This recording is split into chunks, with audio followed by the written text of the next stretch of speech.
Episode 22। Hotel के सदर दरवाजे के करीब पहुंचकर ड्राइवर ने टैक्सी रोक दी। मैंने किराया अदा करने के लिए जेब में पर्स टटोला और दूसरे लम्हे मुझे यूं लगा गोया जमीन पैरों तले से खिसक कर बहरे मुंजमद शुमाली की तरफ चली गई हो। बटवा गायब था। तमाम की तमाम जेबें मेरा मजाक उड़ा रही थी। क्या हुआ सेठ? ड्राइवर ने दिलचस्प नजरों से मेरी तरफ देखा। समझ में नहीं आ रहा। मैं समझ गया। क्या समझ गए? मुंबई में अक्सर ऐसा होता रहता है। वो दरवाजा बंद करते हुए बोला। किसी पिक पॉकेट ने कमाल दिखा दिया अपना। मैं सामने स्टैंड पर होता हूँ, पैसे आ जाए तो पहुंचा दीजिएगा। ये कहकर वो चला गया और मैं वहीं खड़ा रहा। $15,000 भी उसी पर्स में थे। वो जेब कतरी मेरी तमाम पूंजी लूट के ले गई थी। बस $100 का एक नोट बाकी था, जो ना जाने किस तरह जेब में पड़ा रह गया था, वरना मैं रेजगारी तक पर्स में रखने का आदी हूँ। हालात बड़े ही नागुफ्तबा हो गए थे। होटल का बिल अदा करना बाकी था और अगर मरियम ना मिली तो वतन वापस पहुंचना था, जबकि पासपोर्ट, शनाख्ती कार्ड और दीगर कागजात पर्स में थे। मैं सोचने लगा, पर्स सिनेमा हाउस में उस वक्त तक मेरी जेब में मौजूद था जब मैंने आइसक्रीम की कीमत अदा की थी। उसके बाद मैं हॉल में वापस चला गया था और फिर टैक्सी में बैठकर होटल वापस आ गया था। अचानक बिजली के कूदे की मानंद मेरे जहन में ख्याल आया और मैंने अपना सर पीट लिया। अपनी गफलत और हिमाकत पर मैं मातम करने लगा कि आज फिर टांग भर की छोकरी से मात खा गया। मेरी नज़रों के सामने मोहनी की मोहनी सूरत रक्स करने लगी, जिसने बड़ी खूबसूरती से मुझे अपने जाल में फांसा था और मैं फंस गया था। अब मैं ऐसा अहमक नहीं था जो इतनी सी बात ना समझता कि वो इंस्पेक्टर जनरल की बच्ची सिनेमा हॉल की तारीकी में बिला वजह मेरी आगोश में ना गिरी थी, बल्कि वापसी में मेरा सब कुछ ले गई थी और इतनी खूबसूरती से बटवा पार किया था कि मुझे एहसास तक ना हो सका। मैंने सोचा, जिस वक्त वो मुझ पर गिरी थी, सबसे पहले उसका हाथ मेरी जेब पर पहुंचा होगा।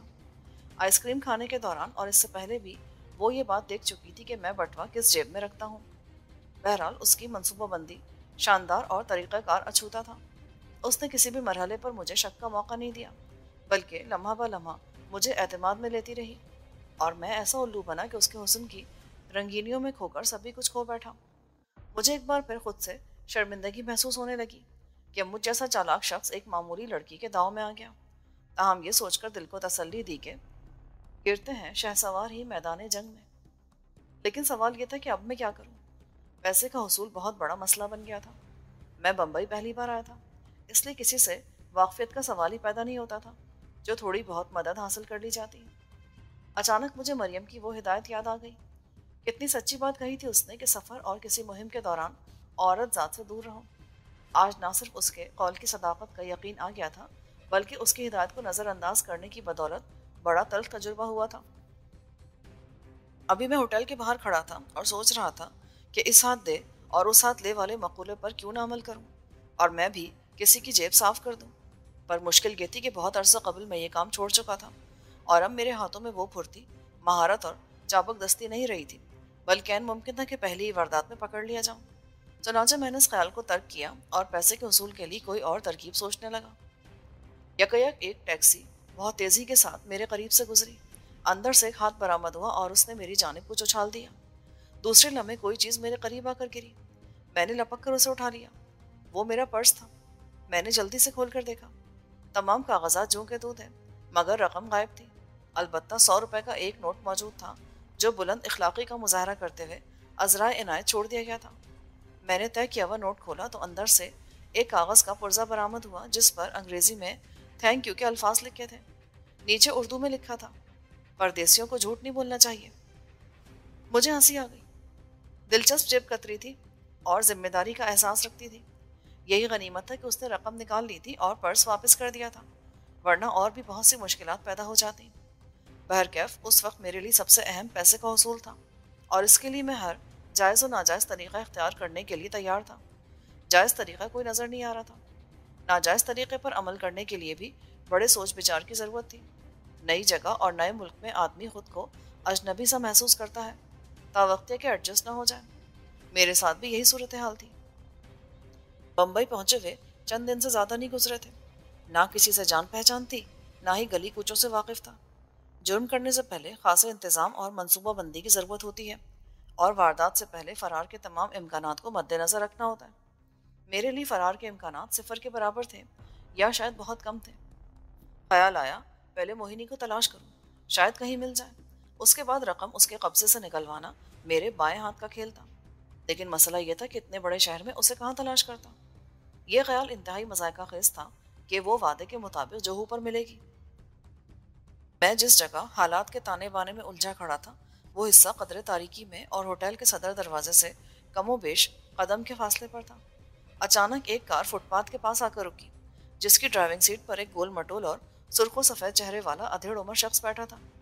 उसकी वजाकता, चेहरे मोहरे और दीगर अलामात से फौरन अंदाजा लगा लिया कि वो कई फर्मों का मालिक होगा और कम से कम करोड़पति तो जरूर होगा। उसने इग्निशन से चाबी निकाली और दोनों जानिब के शीशे चढ़ाकर पिछली सीट पर रखा हुआ ब्रीफकेस उठाकर बाहर निकल आया। उस वक्त रात के 11:30 बजे थे। ट्रैफिक बहुत कम हो गया था, खुसूसन पैदल चलने वालों की तादाद ना होने के बराबर थी। मेरा जहन तेजी से काम करने लगा। मेरी नजरें ब्रीफकेस पर थी और मैं सोच रहा था कि इस मोटे आदमी के ब्रीफकेस में मोटी रकम हो सकती है। अगरचे इस बात का भी इम्कान था कि ब्रीफकेस में महज कागजात हों, ताहम उसकी शख्सियत के एतबार से रकम बरामद होने का चांस ज्यादा था। वक्त बहुत कम था और मुझे फौरी फैसला करना था। बिला आखिर मैंने फैसला कर लिया। मैं बिजली किसी तेजी और चीते किसी चाल के साथ उसके अकब में पहुंचा और उसकी गुद्दी पर कराटे का इतना जोर का हाथ मारा कि वो कटे हुए दरख्त की तरह आगे की जानिब औंधे मुंह गिरा। ब्रीफकेस उसके हाथ से छूट गया और मुझे उसी की जरूरत थी। मैंने ब्रीफकेस उठाया और तेजी से मुखालिफ सिमत में भागा। अभी मैं ज्यादा दूर भी नहीं गया होऊंगा कि अकब में शोर गुल की आवाजें सुनाई दी। मेरी रफ्तार और तेज हो गई। जाहिर है उसने उठने के साथ ही हंगामा बर्पा कर दिया होगा और बहुत से लोग उसकी जाने मुतवज्जो हो गए होंगे। मुझे रास्तों का कोई इल्म नहीं था। मैं बस दौड़ रहा था और ये एहतियात बरत रहा था कि ज्यादा से ज्यादा तारीकी में रहूं। मैं जल्द अज जल्द किसी महफूज मकाम पर पहुंच जाना चाहता था और ब्रीफकेस से रकम निकालकर उससे गुलू खलासी कराना चाहता था। लेकिन गजब ये हुआ कि जरा देर बाद मुझे अपने अकब में भागते हुए कदमों की आवाजें आने लगी। जाहिर है कुछ लोग मेरे ताक़ुब में थे। मैंने और तेज दौड़ना शुरू कर दिया। अगरचे वो लोग मुझसे बहुत दूर थे, लेकिन सितम पर सितम यह हुआ कि शोरगुल में पुलिस वालों की सीटियों की आवाजें भी शामिल हो गई। मैं उस वक्त जिस इलाके से गुजर रहा था, वहां एक जानिब खुशनुमा बंगलों की तवील कतार थी। इस बात का कामिल यकीन था कि उन लोगों ने मुझे देखा नहीं है और अब मेरी ये कोशिश थी कि देख लिए जाने से कबल ही किसी बंगले में घुस जाऊं और किसी जगह खुद को रूपोश कर लूं। सीटियों की आवाजें अब बहुत करीब महसूस हो रही थी। वो लोग किसी वक्त भी मुझ तक पहुंच सकते थे। मौजूदा हालात में ब्रीफकेस से निजात हासिल करने की खातिर उसे फेंक देना भी असहद हिमाकत थी। इस सड़क पर मैं तन्हा नजर आ रहा था और मुझसे पूछगछ होना एक यकीनी अमर था। ये सोचकर मैं एक बंगले की तरफ बढ़ा। बाउंड्री वॉल बहुत नीचे थी। मैं एक ही जस्त में दूसरी तरफ पहुंच गया। हर चंद की इमारत बहुत वसी थी, मगर बैरूनी हिस्से में छुपने के लिए कोई जगह ना थी। ना दरख्त थे, ना कोई और गोशा आफियत। चार दीवारी इतनी नीची थी कि मेरे ताकुब में आने वाले लोग मुझे बासानी देख सकते थे। मुझे याद नहीं कि सदर दरवाजे तक मैं किस तरह पहुंचा। ना जाने ये ख्याल मेरे जहन में कैसे आया। बस यूँ समझ लीजिए कि बौखलाहट में गैर इरादी तौर पर मैं वहां पहुंच गया और कॉल बेल की तरफ मेरी उंगली भी गैर इरादी तौर पर उठ गई। मैंने बटन पुश किया तो दरवाज़ा फौरन खुल गया, जैसे अहले खाना बेल के इंतजार में बैठे हों। दरवाज़ा खोलने वाली एक खूबसूरत लड़की थी। उसके माथे पर कशका लगा था और लिबास के तौर पर उसने चोली लहंगा पहन रखा था। लड़की पर ज्यादा तफसीली निगाह डालने का मौका नहीं था। मैं फौरन अंदर घुसा और दरवाज़ा बंद कर दिया। लड़की हैरत से मेरी तरफ देख रही थी। कौन हो तुम? यहाँ क्यों आए हो? आहिस्ता बोलो, घर में और कितने लोग मौजूद हैं? मेरी बात का जवाब दो। मैंने लपक कर उसकी गर्दन पकड़ ली और आहिस्ता आहिस्ता झटके देते हुए बोला, खबरदार, आवाज निकाली ना तो गला घोट दूंगा। अचानक एक गूंजदार आवाज सुनाई दी। किसी ने ताकुम आमेज लहजे में कहा, लड़की को छोड़ दो मिस्टर, औरत पर हाथ उठाना मर्द की शान के खिलाफ है। मैंने चौंक कर देखा। सामने एक अजीब वजह का आदमी खड़ा था। अगरचे उसकी उम्र 50-55 से ज्यादा नहीं थी, लेकिन उसके बाल बगले के परों की मानंद सफेद थे। उसका चेहरा भी बरसदा था और कहीं कहीं स्याह दाग नजर आ रहे थे, जिसके बायस मजमूई तौर पर उसकी शक्ल बहुत डरावनी हो गई थी। ताहम इस हैयत कज़ाई के बावजूद वो इंतहाई बावकार और मुअज़्ज़ज़ नजर आ रहा था। गो वो खुश शक्ल नहीं था, लेकिन खुश लिबास जरूर था। उसने आला कपड़े का नफीस सूट पहन रखा था और हर एतबार से बाहैसियत आदमी मालूम होता था। सबसे ज्यादा सहर अंगेज उसकी आंखें थीं, जो इतनी असर अंगेज थी कि रूह में उतरती महसूस होती थी। मैं नहीं कह सकता कि उसकी शख्सियत का जादू मुझ पर चल गया था या मसलहतन ऐसा हुआ। बहरहाल मैंने लड़की को छोड़ दिया। उस शख्स के होठों पर मुस्कुराहट नमूदार हुई। वो चंद कदम चलकर मेरे करीब आ गया। कौन हो तुम? किस मुसीबत में मुब्तला हो? उसने नर्म लहजे में कहा। चंद बदमाश मेरे पीछे लगे हुए हैं, उनसे बचने की खातिर आपके घर में घुस आया हूँ, माफी चाहता हूँ। मैंने माफ कर दिया, मगर बदमाश तुम्हारे पीछे क्यों पड़े हुए हैं? ये ब्रीफकेस छीनना चाहते हैं। कोई कीमती चीज है इसमें? वो ब्रीफकेस को गौर से देखने लगा। मुझे खुद नहीं मालूम था कि ब्रीफकेस में क्या है, तो जवाब क्या देता। चनाचा मौजू बदलकर घबराहट के आलम में कहा, मुझे डर है कि वो लोग यहाँ ना पहुंच जाए। मैं आपसे पनाह की दरख्वास्त करता हूँ। क्यों नहीं, शरीफ नौजवान मालूम होते हो, आओ मेरे साथ। वो मुझे एक पुरतकल्लुफ़ ड्राइंग रूम में ले गया। वो छुई मुई सी लड़की भी हमारे साथ थी। उसने मुझे बैठने का इशारा किया और फिर खुद भी सामने के सोफे में धंस गया। रानी, जरा चाय के लिए तकलीफ करो। लड़की चली गई तो वो मुझसे बोला, मुझे लोग प्रोफेसर के नाम से जानते हैं और ये नाम इतनी कसरत से इस्तेमाल हुआ है कि मेरा असल नाम पसे मंजर में चला गया है। हाँ, तो तुम्हारा नाम क्या है? सिकंदर। मेरी जुबान से बेसाख्ता असल नाम निकल गया। गुड। बम्बई में क्या मसरूफियात है? मैं कोई जवाब देने ही वाला था कि दरवाजे पर तेज दस्तक की आवाज आई। इसके साथ ही कॉल बेल का बजर भी चीख उठा। हकीकत तो यह कि उस वक्त मुझ पर घबराहट तारी हो गई थी। ये वही लोग होंगे जो मेरे ताक़ुब में थे। उनके साथ ब्रीफकेस वाला भी हो सकता है और पुलिस भी। मैंने जल्दी से ब्रीफकेस सोफे के पीछे रख दिया और आने वाले लम्हात के लिए खुद को तैयार करने लगा। प्रोफेसर मेरी कैफियत ताड़ गया। उसने जेब से रिवॉल्वर निकाला। चिंता मत करो, अगर बदमाश है तो मैं अच्छा सबक दूंगा। उसी वक्त रानी चाय लेकर आ गई। प्रोफेसर ने उसे दरवाज़ा खोलने का इशारा किया और खुद मुस्तैद होकर बैठ गया। जो ही दरवाज़ा खुला, एक पुलिस इंस्पेक्टर और 2 सिपाही अंदर दाखिल हुए। इंस्पेक्टर ने मेरी तरफ गौर से देखा, फिर प्रोफेसर से बोला, हम लोग एक मुजरिम का पीछा कर रहे थे, बेचारे की इसी इमारत में दाखिल हुआ है, आपने तो उसे नहीं देखा? प्रोफेसर ने एक नज़र मेरी तरफ देखा, फिर फौरन ही इंस्पेक्टर से मुखातिब हुआ, यहाँ कोई नहीं आया। कौन था वो? एक उठाई गिरा, वो सेठ नत्थूलाल से ब्रीफकेस छीन कर ले गया है। ब्रीफकेस? प्रोफेसर के लहजे में हैरत थी। जी हाँ, आपने देखा कहीं? स्याह रंग का बिग साइज का ब्रीफकेस है। मुझे सिलसिले में कुछ नहीं मालूम। इंस्पेक्टर मुतमईन होकर चला गया। प्रोफेसर मायने खेज नजरों से मेरी तरफ देखने लगा। राज खुल चुका था और फरार की कोई राह भी नहीं थी, क्योंकि प्रोफेसर के हाथ में अभी तक रिवॉल्वर दबा था जिसकी नाल मेरी तरफ थी। कब से कर रहे हो ये काम? कौन सा काम? अब भी किसी वजाहत की जरूरत है? मैं हकीकत से इसी तरह वाकिफ हो गया हूँ जिस तरह तुम खुद वाकिफ हो। मैं पेशावर चोर नहीं हूँ। इंतहाई मजबूरी के आलम में यह कभी फेल अंजाम दिया है। आदमी और मजबूरी का चोली दामन का साथ है। ये मजबूरी आदमी के किरदार को मस्त कर देती है, हर अच्छे और बुरे फेल पर उकसाती है। बहरहाल, तुम्हारे साथ क्या हादसा पेश आया? एक लड़की मेरा पर्स चुरा कर ले गई।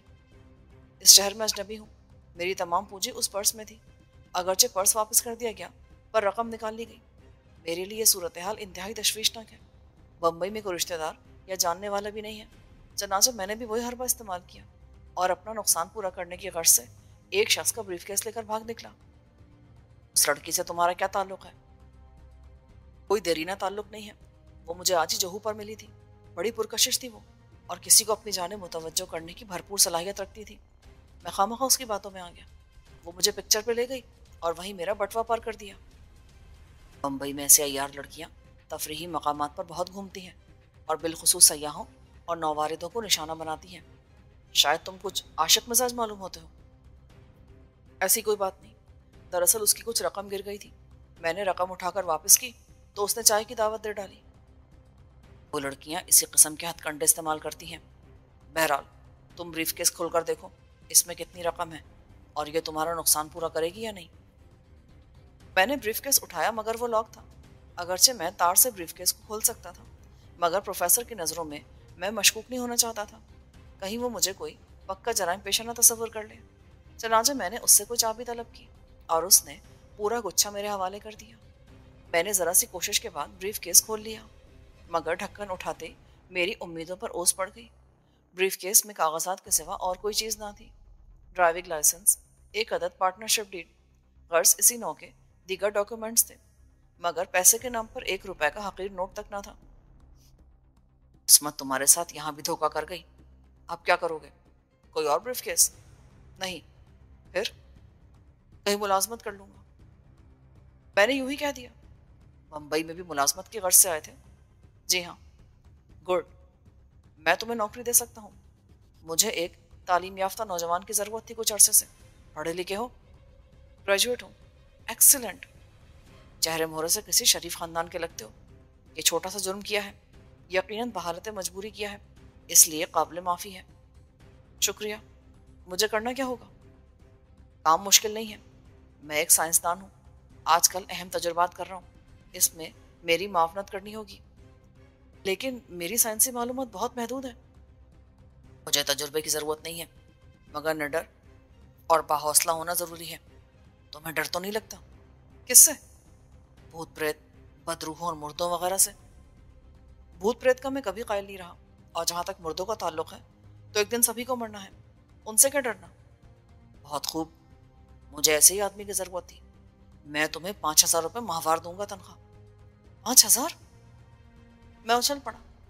अगर काम तसल्ली बख्श पाया गया तो इससे भी ज़्यादा दिया जा सकता है। रिहाइश और खुराक मुफ्त। मौजूदा नामसाइद हालात में मेरे लिए ये मुलाजमत नेमत गैर मुतरक़बा से कम ना थी। मैं तसव्वुर भी नहीं कर सकता था कि बम्बई जैसे अजनबी शहर में मुझे 5,000 रुपये की नौकरी इतनी आसानी से मिल जाएगी। ज़्यादा से ज़्यादा 2 माह मुलाजमत करके मैं इतने पैसे कमा सकता था कि बजरिया तैयारा वतन वापस चला जाऊं। चनाचे मैंने प्रोफेसर की पेशकश कबूल कर ली। मेरी ड्यूटी क्या होगी? फ़िलहाल आराम करो। अभी तुम्हें मुख्तलिफ आजमाइशी मरहलों से गुजारा जाएगा, और जब मैं देखूंगा कि तुम काम के आदमी बन गए हो तो जिम्मेदारियां सौंप दी जाएंगी। रानी, मिस्टर सिकंदर को उनका कमरा दिखा दो। इमारत बहुत वसी थी और उसमें बेशुमार कमरे थे। रानी मुझे जिस कमरे में लेकर पहुंची उसमें ज़रूरियात की तमाम चीज़ें मौजूद थीं। वो वापस जाने के लिए मुड़ी तो मैंने उसे रोक लिया। देखिए, मैं चोरू चक्का हरगिज़ नहीं हूँ, मुझे गलत न समझिएगा। बहुत मजबूरी के आलम में ये जुर्म सरजद हुआ था मुझसे। उसने गौर से मेरी तरफ देखा, फिर मुस्कुराई और कुछ कहे बगैर चली गई। मैं बिस्तर पर लेट गया, और चूंकि भागदौड़ में बहुत थक गया था इसीलिए जल्दी गहरी नींद सो गया। सुबह 9 बजे दस्तक की आवाज़ पर आंख खुली। दरवाज़ा खोला तो रानी नाश्ते की ट्रे लिए अंदर आ गई। मैं खिजालत से बोला, माफ़ कीजिएगा, मेरी वजह से आपको बहुत तकलीफ पहुंची। ताहम हमेशा देर से उठने का आदी नहीं हूँ। आमतौर पर सुबह 6 बजे बेदार हो जाता हूँ। आइंदा नाश्ते की मेज़ पर पहुंच जाया करूँगा। शर्मिंदा मत कीजिए, ये मेरी ड्यूटी है जो मैं अंजाम दे रही हूँ। तो गोया आप भी मेरी तरह? जी हाँ, मैं भी प्रोफेसर साहब के यहाँ मुलाजमत करती हूँ। कब से? कुछ ज़्यादा दिन नहीं हुए। आप इतनी खामोश क्यों रहती हैं? मैं कम बोलती हूँ, मेरी आदत कुछ ऐसी है। यह तो कोई अच्छी आदत नहीं। आप जैसी दोशीज़ा 80 बरस की बूढ़ियों जैसी संजीदगी चेहरे पर तारी किए रहे। वो खफीफ सांस दी। उस वक्त उसने बसंती साड़ी पहन रखी थी और बहुत खूबसूरत लग रही थी।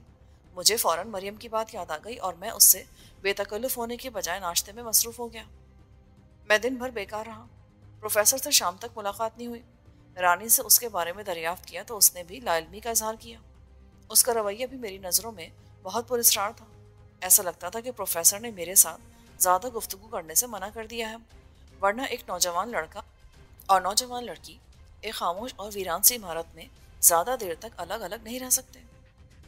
डिनर की मेज़ पर प्रोफेसर से मुलाकात हुई। वो पुरजोश अंदाज में बोला, कैसे हो मिस्टर सिकंदर? दिल तो नहीं घबराया? मुझे अफसोस है कि तुम्हें समय नहीं दे सका। आज मैं अपनी तजुर्बेगाह में बहुत मसरूफ़ रहा। बहरकैफ रानी मौजूद थी। मुझे उम्मीद है तुम दोनों ने अच्छा समय गुजारा होगा। जी हाँ, बहुत अच्छा। मैंने जल्दी से कहा, फिर रानी की तरफ देखा। उसके होंठों पर शोक मुस्कुराहट थी, जैसे कह रही हो कि बहुत झूठे हो। खाने के बाद मैं और प्रोफेसर ड्राइंग रूम में आ गए। उसने आलमी सियासत पर बहस छेड़ दी।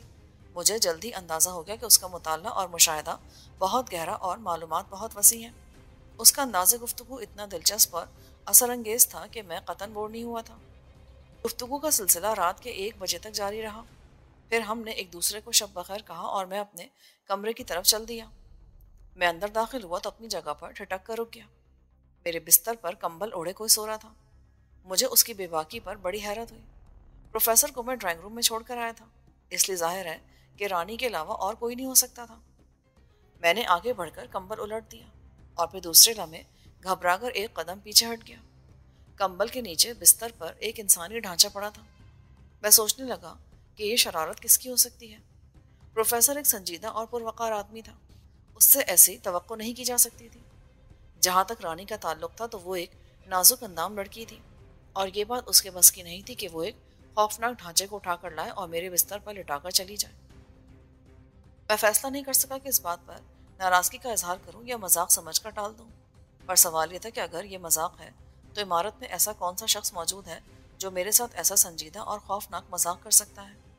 इमारत में सिर्फ 2 अफराद थे, और हमारे दरमियान अभी इस हद तक बेतकल्लुफी नहीं बढ़ी थी, बल्कि हमने अभी एक दूसरे को पूरी तरह समझा भी नहीं था। मैं ये बात मानने के लिए तैयार नहीं था कि यह ढांचा बदरू है, खुद ही किसी कब्र से उठकर आया होगा और मेरे बिस्तर पर लेट गया होगा।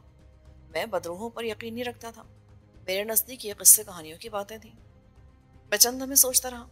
आखिर मैंने यही फैसला किया कि फिलहाल ढांचे को उठाकर बाहर फेंक दूं। सुबह इस सिलसिले में प्रोफेसर से बात की जाए। यही सोचकर मैं आगे बढ़ा और ढांचे के करीब पहुंच गया। उस वक्त खौफ का हल्का सा तासुर पैदा हुआ, लेकिन मैंने लाहौल पढ़कर अपनी कैफियत पर काबू पा लिया और दिल को समझाया कि हड्डियों के बेजान पिंजर से क्या खौफ खाना। चनाचे ढांचे को उठाने के लिए हाथ बढ़ाए, लेकिन उसी वक्त पीछे से आवाज आई, डरो मत नौजवान, ये ढांचा बेजरर है, तुम्हें कुछ नहीं कहेगा। मैं तेजी से पलटा। सामने प्रोफेसर खड़ा था और जीरो पावर के बल्ब की रोशनी में उसका चेहरा और खौफनाक लग रहा था। मैं इस्तेफामिया नजरों से उसकी तरफ देखने लगा, फिर उसके करीब चला गया। प्रोफेसर, ये मैं समझने से कासिर हूँ कि यह ढांचा मेरे बिस्तर पर कैसे आ गया और इस हरकत का मकसद क्या है। शायद तुम डर गए हो। नहीं, फिर इतने परेशान क्यों हो? अगर आपके बिस्तर पर कोई ढांचा पड़ा होता इस तरह तो? मेरे नज़दीक इसमें फिक्र वाली कोई बात नहीं। अगर ये मेरे बिस्तर पर होता तो मैं इसके साथ चिमट कर सो जाता। तुम भी ऐसा कर सकते हो। आपका मतलब है कि ढांचे के साथ चिमट कर लेट जाऊं? हाँ, तो इसमें हर्जी क्या है? ये बेजान, बेजरर और बेख्तियार है। कोई नुकसान नहीं पहुंचा सकता तुम्हें, जबकि तुम्हें इस पर पूरी कुदरत हासिल है।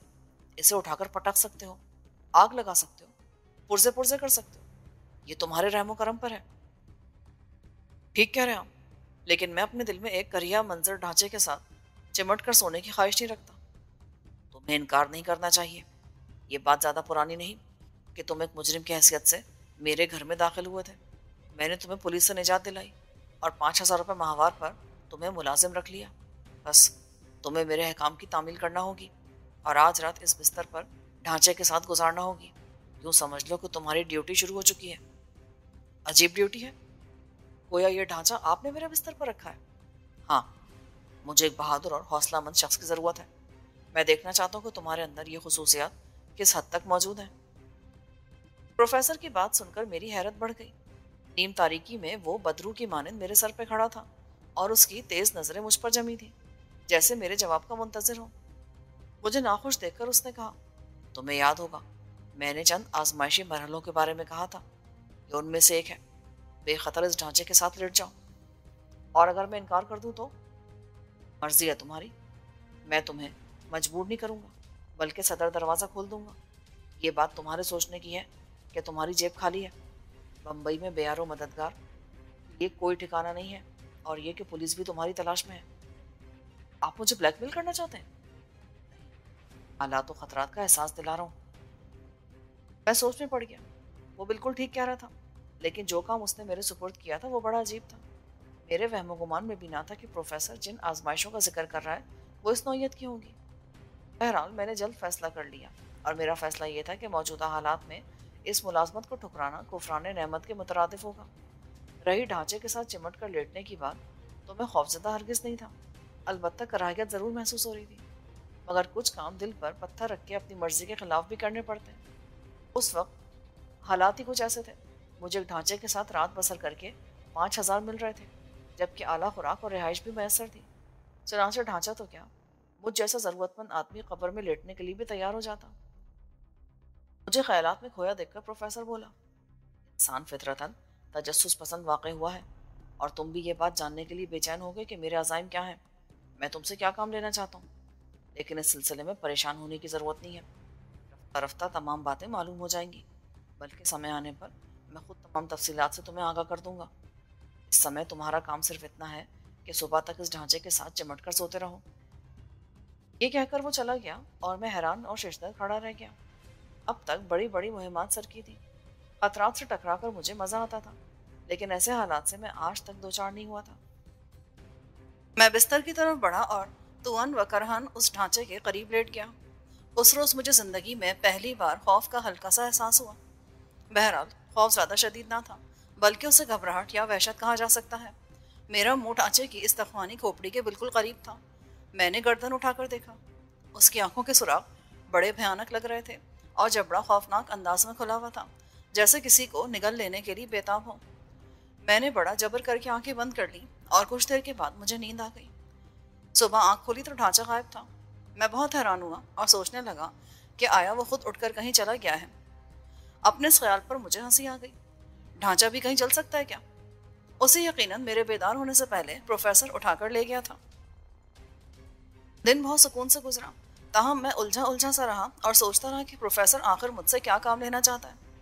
दिन भर की गैर हाजिरी के बाद प्रोफेसर से रात के खाने पर भी मुलाकात नहीं हुई। मैंने रानी से मालूम किया तो हस्बे मामूल उसने लाइल्मी का इजहार किया। मैं अपने कमरे में आकर बिस्तर पर लेट गया। मेरी हमेशा से आदत रही है कि रात एक आध बार आंख जरूर खुलती है और मैं सिगरेट वगैरह पीकर दोबारा सो जाता हूँ। उस रात भी हस्बे मामूल 2 बजे मेरी आंख खुल गई।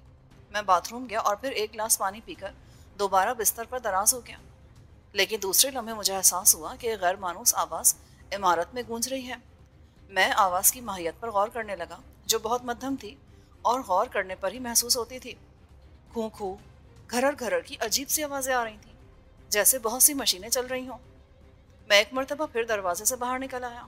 सबसे पहले रानी के कमरे की तरफ गया, मगर वहाँ खामोशी तारी थी। दिन में मैं प्रोफेसर का कमरा भी देख चुका था। चनाचे वहाँ पहुंचा और दरवाजे से कान लगाकर सुनने लगा, लेकिन वो पुरस्कार आवाज़ वहाँ से भी नहीं आ रही थी। अब मैं आवाज़ों के ताक़ुब में पूरी इमारत में घूम रहा था और कभी आवाज़ें मुझे अपने ताक़ुब में महसूस होती। यकलक आवाज़ बंद हो गई और इमारत सन्नाटे में डूब गई। मैं सोचने लगा, ये प्रोफेसर जादूगर तो नहीं। इमारत भी एक तिलिस्म खाना मालूम होती थी। मैं इस पहलू पर भी गौर किए बगैर ना रह सका कि प्रोफेसर कहीं महज नाम का साइंसदान हो और वो दर पर्दा मुजरिमाना सरगर्मी में मुलव्विस हो। मैं कॉरिडोर के आखिरी सिरे पर खड़ा बहुत गौर व फिक्र करता रहा और जब कुछ समझ में ना आया तो इस ख्याल को जहन से झटक कर रानी के बारे में सोचता हुआ अपने कमरे की तरफ चल दिया। रानी से ना जाने क्यों मुझे हमदर्दी सी हो गई थी।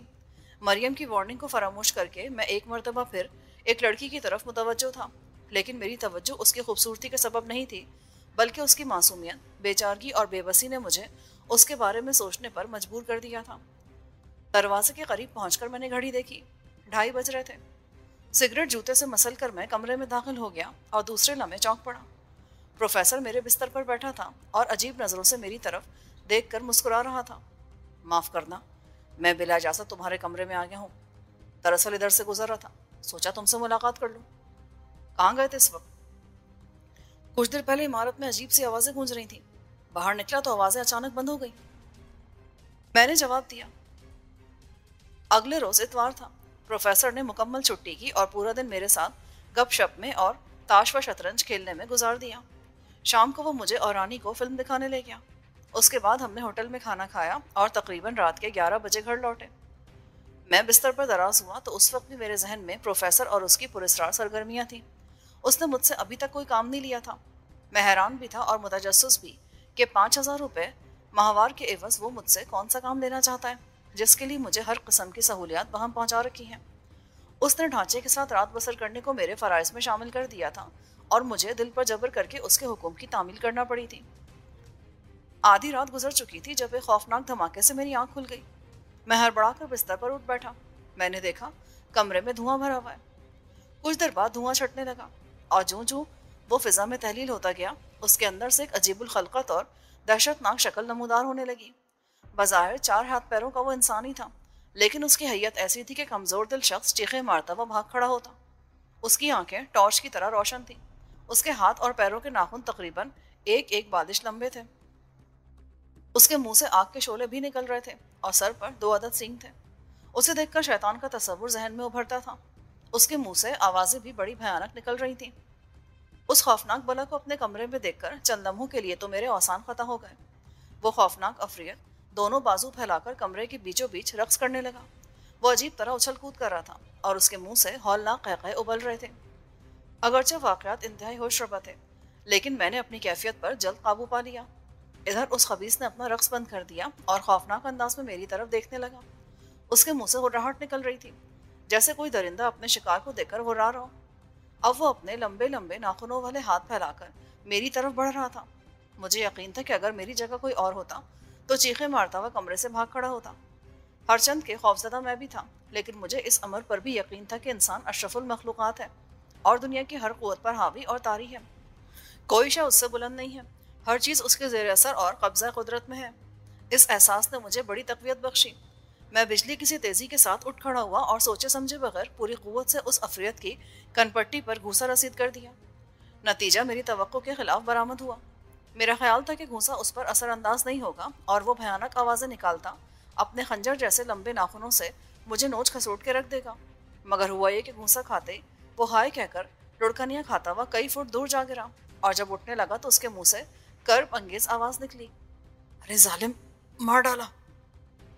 मेरी हैरत दो चंद हो गई। मैं इस आवाज़ को खूब पहचानता था। वो अफरियत करहाता और लड़खड़ाता हुआ फर्श से उठ खड़ा हुआ, बल्कि एक टांग से लंगड़ा भी रहा था। चंद लम्हों बाद उसने अपने सर से एक खौल उतार कर फर्श पर डाल दिया और दस्ताने भी उतार दिए, जिनमें लंबे लंबे मस्तूई नाखून लगे थे। अब मेरे सामने प्रोफेसर खड़ा था और अपना रुखसार सहला रहा था। बहुत जोर से मुक्का मारा तुमने, जरा एहतियात और आहिस्तगी से काम लेते, मेरा जबड़ा हिला के रख दिया, शायद कई दांत भी हिल गए होंगे। मुझे हंसी आ गई। आपको ये सॉन्ग रचाने की क्या जरूरत थी? जरूरत क्यों नहीं थी, मैं हमेशा यही तरीका इस्तेमाल करता हूँ। मुझे क्या मालूम था कि तुम इतने नडर हो कि भूत पर ही टूट पड़ोगे और मेरा जबड़ा तोड़कर रख दोगे, जबकि दूसरे नौजवान मुझे देखते ही चीखें मारते हुए भाग खड़े होते थे। मैं आपका मतलब नहीं समझा। प्रोफेसर मेरे बिस्तर पर बैठ गया और अपनी सांसें दुरुस्त करता हुआ बोला, यही कि जब भी किसी नौजवान को मुलाजिम रखता हूँ तो उसकी हिम्मत और हौसले का इम्तिहान लेने और दिल से खौफ और दहशत दूर करने की गर्ज से यही तरीका इख्तियार करता हूँ। मुलाजमत हासिल करते वक्त सभी अपनी बहादुरी के बुलंदो बांग दावे करते हैं, लेकिन जब मैं ढांचे के साथ सोने पर मजबूर करता हूँ या बदरू का रूप धारकर कमरे में दाखिल होता हूँ तो वो चीखें मारते हुए भाग जाते हैं। तुम पहले हो क्या कतन खौफजदा नहीं हुए, बल्कि मुझ पर ही हल्ला बोल दिया। और प्रोफेसर फिर अपना रुखसार सहलाने लगा। तो अब खासार के बारे में आपकी क्या राय है? तुम्हारा मजीद इम्तिहान लेकर मैं अपनी हड्डियां तोड़वाने का ख्वाहिशमंद नहीं हूँ। बिलाशुबा तुम काम के आदमी हो और मेरे मेयार पे पूरे उतरे हो। अगर तुम्हारे बारे में पहले इल्म हो जाता कि इतने बहादुर हो तो अब तक काम तुम्हें सौंप दिया होता। अब मैं तुम्हारी जानिब से पूरी तरह मुतमईन हो गया हूँ। मुझे खुशी है कि इस मर्तबा मेरा इंतहा गलत नहीं था, मेरी मेहनत रायगा नहीं गई। अब मैं अपने मंसूबे को अमली जामा पहना सकता हूँ। कौन सा मंसूबा? आहिस्ता आहिस्ता सब मालूम हो जाएगा। अच्छा ये बताओ, अगर आधी रात के सन्नाटे में तुम्हें किसी कब्रिस्तान भेज दिया जाए और एक बोसीदा कब्र में दाखिल होने के लिए कहा जाए तो तुम्हें एतराज़ तो नहीं होगा? अगर आपके साइंसी उमूर ऐसे ही बेतुके हैं तो मैं ज़रूर आपके अहकामात की तामील करूँगा। आखिर आपसे तनख्वाह लेता हूँ, इसके अलावा अपने लिए कोई अच्छी सी कब्र की जगह भी पसंद करता हूँगा। जिंदा दिल नौजवान हो। खैर एक बात और बताओ, अगर मैं तुम्हें हुक्म दूँ कि किसी ताज़ा कब्र से लाश निकाल कर ले आओ तो ले आओगे क्या?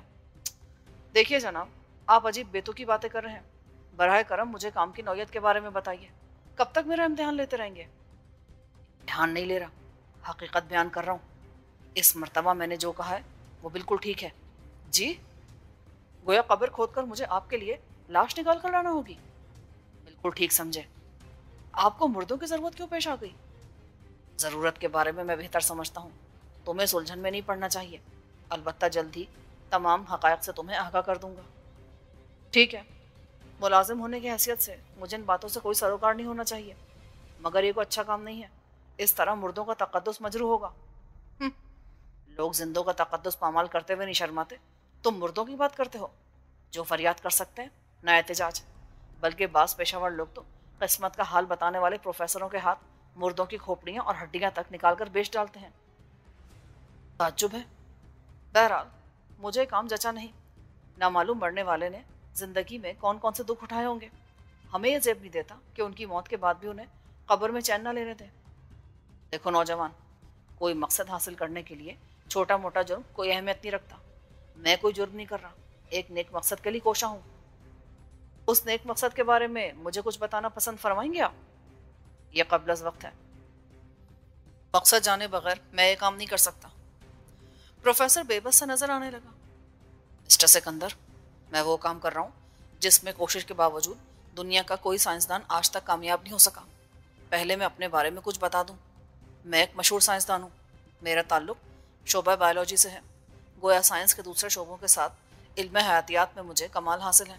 मैंने एटॉमिक एनर्जी कमीशन में हुकूमत की ज़ेर सरपरस्ती 20 बरस काम किया है। अब मैं रिटायर हो गया हूँ और मरने से कबल इंसानियत के लिए कुछ कर जाना चाहता हूँ। मुझे रुपए पैसे की कोई फिक्र नहीं है। मेरे पास बहुत दौलत है, बहुत जायदाद है, क्योंकि मेरा बाप एक बहुत बड़ा जागीरदार था। चनाचे अब जबकि मैं रिटायर हो गया हूँ तो अपने पेशे के वास्ते से इंसानियत की कुछ खिदमत करना चाहता हूँ। मरने से पहले बनी नौ इंसान के लिए कुछ करके जाना चाहता हूँ। आज साइंस अपने उरूज पर है। ना सिर्फ कुर्रा अर्ज़ बल्कि दूसरे सैयारों पर भी उसकी करिश्मा साजियाँ नजर आती हैं। लेकिन खलाओं में भटकने के बजाय अभी हमें कुर्रा अर्ज़ पे तवज्जो देना चाहिए कि दाखिली मसला खारजी मसले से ज़्यादा मुश्किल और पुरपेच है और भरपूर तवज्जो का हामिल है। दरअसल साइंस की तरक्की के पस मंज़र में अब तक आमतौर पर तखरीब और तबाहकारी का तजर्बा कारफरमा है। साइंस पर इल्ज़ाम है कि उसने महीब और मौलिक क़ुव्वतें देकर इंसान को तखरीब की क़ुव्वतों का देवता बना दिया है। यह हकीकत है कि साइंस की तरक्की के साथ इंसानी मुसरतों में इजाफा नहीं हुआ, बल्कि उसकी खुशियाँ बेमाने होकर रह गई हैं। लेकिन साइंस या जौहर या एटम बम का कसूर नहीं, ये उनका कसूर है जो साइंस को हयात परवरी के बजाय हलाकत खेजी के लिए इस्तेमाल कर रहे हैं। जबकि मेरे पेश नज़र सिर्फ मस्बत पहलू है। मैंने हयात परवरी की तरफ तवज्जो दी है, सो वो करना चाहता हूँ जो आज तक किसी ने नहीं किया। प्रोफेसर, आप इंसान की क्या खिदमत करना चाहते हैं? शायद तुम यकीन नहीं करोगे। क्यों नहीं करूँगा? इसलिए कि बात ही कुछ ऐसी है। तुम क्या, सारी दुनिया मुझे पागल समझेगी। इस वजह से कब्ल इस वक्त अपने ख्यालात का इजहार नहीं करना चाहता कि लोग मेरा मजाक उड़ाएंगे। मैं नहीं उड़ाऊंगा, मुझे बता दीजिए। सुनो, मैं मौत पर फतह पाना चाहता हूँ। मौत पर फतह? मैंने कहा था ना, तुम यकीन नहीं करोगे। यकीन करने की बात ही नहीं है। ये मुमकिन नहीं है कि मौत पर फतह पाई जाए। कोई बात नामुमकिन नहीं है मेरे दोस्त। फिर उसके बाद वो देर तक अपने मंसूबे के जुजियात बयान करता रहा। प्रोफेसर ने मेरे दिल में बड़ा तजस्सुस पैदा कर दिया था। वो जिस यकीन अज़म के साथ अपनी कामयाबी की बात कर रहा था, उसे नज़रअंदाज नहीं किया जा सकता था। मैंने सोचा, अगर वो वाकई अपने मकसद में कामयाब हो गया तो साइंसी दुनिया में एक नए बाब का इजाफा होगा और प्रोफेसर की ये ईजाद यकीनन अजीम और कारामत साबित होगी। चनांचे उसके अज़ाइम बुलंद और नेक मकसद के थे, इसलिए मैंने प्रोफेसर का साथ देने का फैसला कर लिया। मैं तैयार हूँ प्रोफेसर।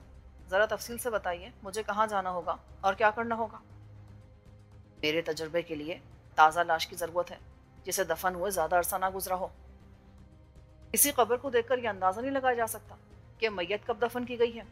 बाज़ लोग अपने अजीज़ों की कब्रों पर मुद्दतों पानी छिड़कते और फूल चढ़ाते रहते हैं, इसलिए ताज़ा लाश का हसूल खासी पेचीदगी पैदा कर सकता है।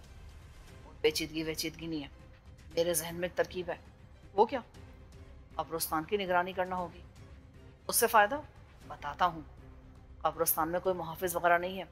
तुम किसी टूटी हुई कब्र में छुप कर बैठ जाना या इधर उधर टहलते रहना। वहाँ मौजूद रहने की सूरत में इस बात का पता चल जाएगा कि ताज़ा कब्र कौन सी है। बेहतर होगा कि कब्रिस्तान से लौटते वक्त उस कब्र को निशानज़दा कर देना, ताकि रात के वक्त कब्र की तलाश में दुश्वारी ना हो। ड्राइविंग तुम्हें आती है। आधी रात गुजरने के बाद कार ले जाना और लाश कफन समेत निकाल के ले आना। और इस बात का ख्याल रहे कि कब्र से लाश निकालने के बाद कब्र को उसी तरह बना देना कि किसी को ज़र्रा बराबर भी शुबा ना हो कि कब्र खोदी गई है और लाश गायब कर दी गई है। गुड, अच्छी तरकीब है। एक बात और जहन नशीन कर लो, मुझे नौजवान आदमी या बच्चे की लाश चाहिए। किसी 80 बरस के बुढ़े को ना उठा लाना। उसका तरीका यह है कि लाश निकालने से पहले लहद के अंदर ही लाश के चेहरे से कफन हटा कर ये देख लेना कि आया वो ज़रूरत के मुताबिक है या नहीं। लाश मर्द की हो या औरत की, इसकी कोई तखसीस नहीं, बस नौजवान जिस्म होना चाहिए। अलावा जी लाश मजरू भी ना हो, जैसा कि अक्सर लोग हादसे वगैरह में हलाक हो जाते हैं। कब्रिस्तान कहाँ है? आज शाम से पहले मैं खुद तुम्हें वहाँ ले जाऊँगा। हम किसी अजीज़ की कब्र पर फातिहा पढ़ने की गर्ज से वहाँ जाएंगे। तुम कब्रिस्तान का अच्छी तरह जायज़ा ले लेना। गालिबन तुम मेरा मतलब समझ गए होगे। मैं और प्रोफेसर सूरज गुरूब होने से कबल कब्रिस्तान पहुँच गए। कार एक जानिब खड़ी करके हम लोग अंदर दाखिल हो गए। कब्रिस्तान काफ़ी वसी रकबे पर फैला हुआ था। जगह जगह तनावर दरख्त खड़े थे और शिकस्ता कब्रें गार की तरह मुंह फैलाए नजर आ रही थीं। हमें वहां पहुंचे कुछ ज़्यादा देर ना गुजरी थी कि एक जनाजा आता नजर आया। हम फौरन एक कब्र के करीब खड़े होकर फातिहा खानी में मशगूल हो गए। मैयत कब्रिस्तान पहुंची तो हम भी तदफीन में शरीक हो गए। तकरीबन आधे घंटे में तदफीन मुकम्मल हो गई। फातिहा के बाद लोग कब्रिस्तान से बाहर निकले तो हम भी उनके साथ चले आए। प्रोफेसर गाड़ी आगे बढ़ाते हुए बोला, पहले ही मरहले में कामयाबी हासिल हो गई है, अब लाश के लिए इंतजार नहीं करना पड़ेगा। हाँ, कब्र का मकाम तो तुमने अच्छी तरह जहनशीन कर लिया है ना? खूब अच्छी तरह। आंखों पर पट्टी बांधकर भी इस जगह पहुंच जाऊंगा। मैंने जवाब दिया,